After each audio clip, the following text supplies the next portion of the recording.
മാന്യപ്രേക്ഷകർക്ക് നമസ്കാരം. കഴിഞ്ഞ ദിവസം ദുബായ് എയർ ഷോയിൽ വെച്ച് നമ്മുടെ തേജസ് യുദ്ധവിമാനം തകർന്ന് നമ്മുടെ ഭാരതത്തിന്റെ ധീരപുത്രൻ വിംഗ് കമാൻഡർ നമാൻ ഷ്യാൽ വീരമൃത്യു വരിച്ചിരിക്കുന്നു.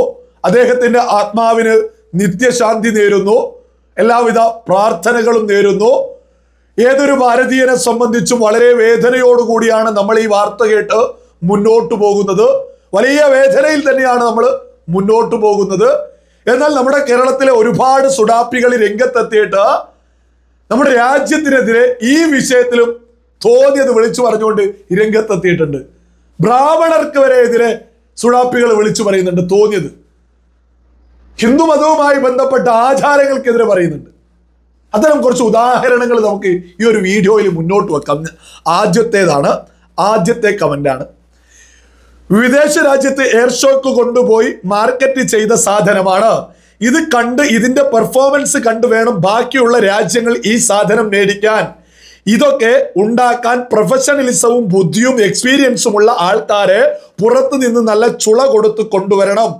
അല്ലാതെ അച്ചാർ തിന്ന് വായിക്കാൻ സാധിക്കുന്നില്ല ഡാഷ് ബ്രാഹ്മണരെ അഡ്മിനിസ്ട്രേഷൻ മുതൽ ഗവേഷണം വരെ ഏൽപ്പിച്ചാൽ ഇങ്ങനെ ഇരിക്കും കാര്യങ്ങൾ.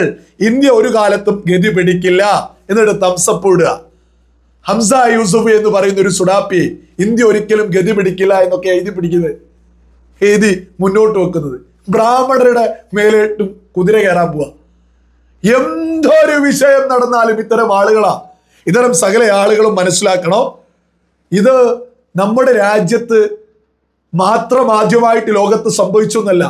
അമേരിക്ക ഉൾപ്പെടെ സകല രാജ്യങ്ങളിലും ഇതൊക്കെ തദ്ദേശീയമായിട്ട് നിർമ്മിക്കുന്ന രാജ്യങ്ങളിൽ ഇത്തരം സംഭവങ്ങൾ ഉണ്ടാവാറുണ്ട്.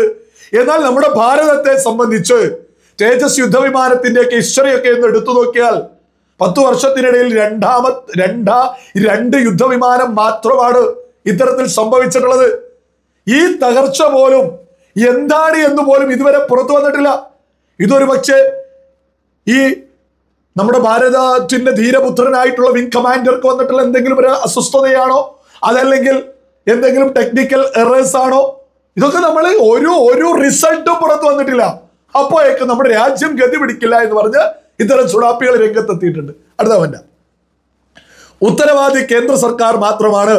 ഓയിൽ ലീക്ക് ഉൾപ്പെടെ റിപ്പോർട്ട് ചെയ്തിട്ടും അതൊന്നും പരിശോധിക്കാൻ പോലും നിൽക്കാതെ ഫേക്ക് ആണെന്ന് പറഞ്ഞ് തള്ളിക്കളയുകയാണ് കേന്ദ്ര സർക്കാർ ചെയ്തത്. മരിച്ച പൈലറ്റിന് ആദരാഞ്ജലികൾ, കുടുംബത്തിന് സമാധാനം കിട്ടട്ടെ. നിങ്ങളൊന്ന് ആലോചിച്ച് നോക്കൂ. ഇത് ലീക്കാണ് എന്നൊക്കെ പറഞ്ഞ് ഈ പറയുന്നത് പോലെ ഓയിൽ ലീക്ക് എന്നൊക്കെ പറയുന്നത് അതൊക്കെ വളരെ ലളിതമായിട്ട് ചെക്ക് ചെയ്യുന്ന ഒരു സംഭവമല്ലേ. ഇതെന്താണെന്ന് പോലും ഇതുവരെ പുറത്തു വന്നിട്ടില്ല. അപ്പോഴേക്ക് ഇന്ത്യ വിരുദ്ധരായിട്ടുള്ള കേരളത്തിലെ ആളുകൾ രംഗത്തെത്തിയിട്ട് ഇത്തരം വിളിച്ചു പറയൽ നടത്തി തുടങ്ങിയിട്ടുണ്ട്. അടുത്ത കമന്റാണ്: നാരങ്ങയും പച്ചമുളകും വെച്ച് പൂജിക്കാൻ മറന്നു കാണും. ഈ നാരങ്ങയും പച്ചമുളകൊക്കെ വെച്ച് പൂജിക്കുക എന്നൊക്കെ നമ്മുടെ ഈ പൂജ എന്ന് പറയുന്നത് നമ്മുടെ രാജ്യത്തിന്റെ സംസ്കാരമാണ്, പൈതൃകമാണ്. ഇങ്ങനെ എന്തെങ്കിലും ഒന്ന് സംഭവിക്കുമ്പോഴേക്ക് ഇതിനൊക്കെ ഇത്തരത്തിൽ വിളിച്ചു പറയുന്നവരൊക്കെ മതവറിയുള്ള ആളുകളല്ലേ, പച്ചവർഗീയവാദികളല്ലേ? അല്ല, നമ്മുടെ രാജ്യത്തിന്റെ പൈതൃകത്തെയും സംസ്കാരത്തെയൊക്കെ അംഗീകരിക്കാൻ സാധിക്കാത്തവർ എന്തിനാണ് നമ്മുടെ ഭാരതത്തിൽ ഇങ്ങനെ കടിച്ചു തൂങ്ങി മുന്നോട്ട് പോകുന്നത്? ഗൾഫ് രാജ്യങ്ങൾക്ക് അവരുടെ പൈതൃകങ്ങളില്ലേ, അവർക്ക് അവരുടെ സംസ്കാരങ്ങളില്ലേ? ചൈന എടുത്തു നോക്കിയാൽ അവർക്ക് അവരുടെ പൈതൃകവും സംസ്കാരവും ഇല്ലേ, പാരമ്പര്യമില്ലേ? ജപ്പാൻ എടുത്തു നോക്കിയാൽ ഇല്ലേ? ലോകത്ത് ഏത് ലണ്ടൻ എടുത്തു നോക്കി, ലോകത്ത് യൂറോപ്യൻ രാജ്യങ്ങളാവട്ടെ, ലാറ്റിൻ അമേരിക്കൻ രാജ്യങ്ങളാവട്ടെ, ലോകത്തേത് രാജ്യം എടുത്തു നോക്കിയാലും വളരെ വ്യക്തമായിട്ട് അവരവരുടെ പൈതൃകത്തെ, പാരമ്പര്യത്തെ, സംസ്കാരത്തെ ഉയർത്തിപ്പിടിക്കും. നമ്മുടെ രാജ്യത്തെ പൂജ എന്നൊക്കെ പറയുന്നത് ഈ രാജ്യത്തിന്റെ പൈതൃകമാണ്, പാരമ്പര്യമാണ്, സംസ്കാരമാണ്. അത് ഈ രാജ്യത്തെ മതഭേദമന്യേ സകലരും ഒരുപോലെ തന്നെ ഉയർത്തിപ്പിടിക്കണം. അത് ഈ രാജ്യത്തോടുള്ള കൂറാണ് എന്നുള്ളത് അത് സുഡാപ്പികൾക്ക് ഒരിക്കലും മനസ്സിലാവില്ല. ഇത്തരം സുഡാപ്പികൾ ഈ സമയത്ത് പോലും മതത്തിനെതിരെയാ പറയുന്നത്. ഒരു മതത്തിനെതിരെ പറയാ, തൻ്റേത് മാത്രം നല്ലതാണ് എന്ന് ഉയർത്തിപ്പിടിക്കുന്നവർക്കല്ലേ മറ്റൊരു മതത്തെ കുറ്റം പറയാൻ സാധിക്കൂ? ഇത്തരം സുഡാപ്പികൾ നമ്മുടെ നാടിന് തന്നെ അപകട. അടുത്ത: സംഘികളെ ഇത്തരം പരിപാടികളിലേക്ക് വിളിക്കാതിരിക്കുക. ലോകത്തിന് മൊത്തം ഭീഷണിയാണ് സംഘികൾ. യുദ്ധവിമാനം മെയിൻറ്റെയിൻ ചെയ്യേണ്ട പണം ഇവറ്റകൾ അടിച്ചു മാറ്റുകയാണ്. അതായത് നിലവിൽ ഇപ്പോൾ പാകിസ്ഥാന്റെ സോഷ്യൽ മീഡിയ ഹാൻഡിലുകൾ, അതേപോലെ തന്നെ ചൈനയുടെ സോഷ്യൽ മീഡിയ ഹാൻഡിലുകളൊക്കെ തന്നെ നമ്മുടെ യുദ്ധവിമാനത്തിനെതിരെ തോന്നിയത് വിളിച്ചു പറയുന്നുണ്ട്. അതേ ശൈലിയിൽ നമ്മുടെ കേരളത്തിലും ആളുകൾ സുഡാപ്പികൾ രംഗത്തെത്തിയിട്ട് ഇത് കട്ടുമുടിക്കുക, അങ്ങനെയാണ് ഇങ്ങനെയാണ് എന്നൊക്കെയാണ് വിളിച്ചു പറയുന്നത്. ഈ യുദ്ധവിമാനം പോലും തദ്ദേശീയമായിട്ട് നിർമ്മിച്ചിട്ടുള്ളത് നരേന്ദ്രമോദി സർക്കാരാണ്. കോൺഗ്രസിന്റെ കാലത്ത് തദ്ദേശീയമായിട്ടുള്ള യുദ്ധവിമാനങ്ങൾ നമ്മുടെ എയർഫോഴ്സിന്റെ ഭാഗമായിരുന്നു. ഓരോ ആളുകളും ഗൗരവത്തിൽ ചിന്തിക്കേണ്ടതാ. അടുത്ത കമന്റാണ്, എഞ്ചിനിലേക്ക് എണ്ണ എത്താത്തത് കൊണ്ടാണ് ഇങ്ങനെ സംഭവിക്കുന്നത്. നമ്മുടെ ഇന്ത്യയിലെ വിമാനങ്ങൾക്ക് മാത്രം സംഭവിക്കുന്ന അപകടം. ഈ കാരണം കണ്ടെത്തേണ്ടതുണ്ട്, അന്വേഷണം വേണം. ഈ രാജ്യത്ത് ഈ ഒരു തേജസിന്റെയൊക്കെ ഹിസ്റ്ററി എടുത്തു നോക്കിയാൽ 2024 മറ്റൊന്ന് സംഭവിച്ചു എന്നല്ലാതെ നമ്മുടെ രാജ്യ ചരിത്രത്തിൽ ഇതുമായി ബന്ധപ്പെട്ട് മറ്റൊരു അപകടം ഉണ്ടായില്ല. അപ്പോഴേക്ക് ഇന്ത്യയിൽ മൊത്തം ഇങ്ങനെയാണ്. അമേരിക്ക പോലും എടുത്തു നോക്കിയാൽ നിരവധി തകർച്ചകളെ കാണാം. ലോകത്തേത് രാജ്യം എടുത്തു നോക്കിയാലും തദ്ദേശീയമായി നിർമ്മിക്കുന്ന സ്ഥലങ്ങളിലൊക്കെ തന്നെ പ്രശ്നങ്ങൾ ഉണ്ടാവാറുണ്ട്.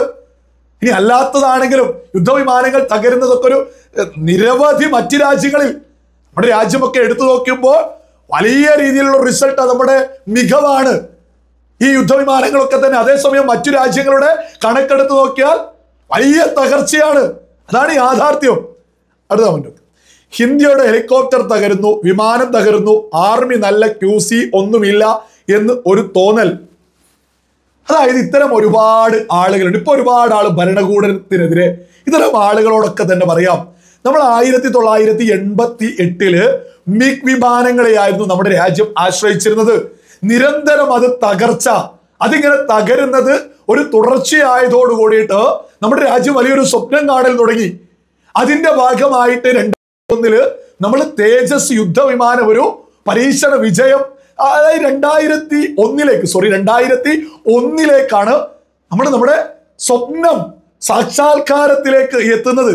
ഈ ഒരു വലിയ സ്വപ്നമൊക്കെ കണ്ടിട്ട് നമുക്ക് നമ്മുടെ രാജ്യത്തിന് വേണ്ടിയിട്ട് ഒരു സ്വന്തമായിട്ട് ഒരു യുദ്ധവിമാനം എന്നുള്ളത് 2001 നമ്മൾ പരീക്ഷണം വിജയിക്കുന്നത് ഈ തേജസ് യുദ്ധവിമാനമൊക്കെയായി ബന്ധപ്പെട്ട്. എന്നാൽ ആ സമയത്തും നമ്മുടെ യുദ്ധവിമാനങ്ങൾ നമ്മുടെ എയർഫോഴ്സിനോട് ചേർന്നിട്ടില്ല, നമ്മുടെ വ്യോമസേനയുടെ ഭാഗമായില്ല. എന്നാൽ 2014 നരേന്ദ്രമോദി സർക്കാർ അധികാരത്തിലെത്തുന്നു. പിന്നീട് 2014 തന്നെ മെയ്ക്ക് ഇൻ ഇന്ത്യയുടെ ഭാഗമായിട്ട് നമ്മുടെ രാജ്യത്ത് തദ്ദേശീയമായിട്ട് യുദ്ധോപകരണങ്ങൾ നിർമ്മിക്കുന്നതിന്റെ ഭാഗമായിട്ട് 2015 കൂടിയാണ് തേജസ് യുദ്ധവിമാനം നമ്മുടെ വ്യോമസേനയുടെ ഭാഗമാവുന്നത്. 2015 നമ്മുടെ തദ്ദേശീയമായിട്ട് നിർമ്മിച്ചിട്ടുള്ള യുദ്ധവിമാനങ്ങൾ നമ്മുടെ വ്യോമസേനയുടെ ഭാഗമാവുന്നത്. ഇതൊക്കെ നരേന്ദ്രമോദി സർക്കാരിന്റെ നേട്ടാണ്.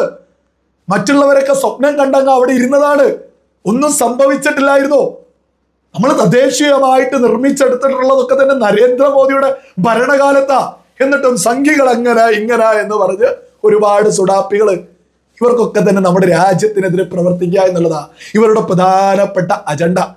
സകല ആളുകളും അത് ഗൗരവത്തിൽ തിരിച്ചറിയേണ്ടതാ. നമ്മുടെ രാജ്യത്തിനെതിരെ പ്രവർത്തിക്കുകയാണ് ഇതൊക്കെ. നമ്മുടെ ധീരഭാരതപുത്രൻ വീരമൃത്യു വരിച്ച സമയത്തും ഇവിടെയും പൊളിറ്റിക്സും ഇവിടെയും ഭരണകൂടത്തിനെതിരെയും ഇവിടെയും രാജ്യം ഗതി പിടിക്കില്ല എന്നൊക്കെ പറയാൻ സുഡാപ്പികളെ കൊണ്ടേ ആവോ. ഇത്തരം സുഡാപ്പികള് നമ്മുടെ നാടിന് ആപത്താണ്. ഇത്തരം സുഡാപ്പികളുടെയൊക്കെ സ്ഥാനം തീഹാർ ജയിലിൽ തന്നെ ആയിരിക്കണം എന്നുള്ളതാണ് മുന്നോട്ട് വെക്കാനുള്ളത്.